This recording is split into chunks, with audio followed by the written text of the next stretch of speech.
រៀបការជាមួយអូនអញ្ចឹងបងមានបាក់ចិត្តអីអត់គឺមិត្តភក្តិបងប្រាប់ថាពេលរៀបការហើយធ្វើឲ្យបាត់ឱកាសដើរលេងនេះម៉ាក់សុំនិយាយទូរស័ព្ទតិចសិនណាកូនចាម៉ាក់បងថានិយាយញ៉ៃអញ្ចឹងបងរៀបការទេនេះចាំបងគិតថាខ្ញុំចង់រៀបការត្រូវហើយខ្ញុំមានផ្ទៃពោះជាមួយនឹងលោកអរុណខ្ញុំស្រឡាញ់លោកប្រុសខ្លាំងណាស់ចង់តបស្នងសងគុណលោកប្រុសវិញណាលោកប្រុស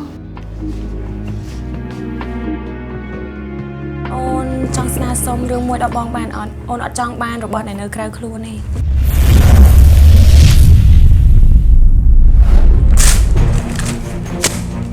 ខ្ញុំអត់ត្រូវការទេ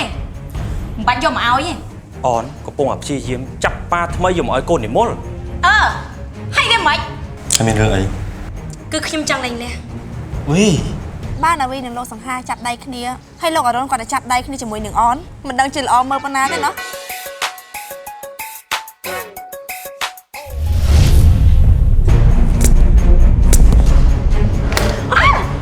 នេះឯងអរុណមីរ៉ា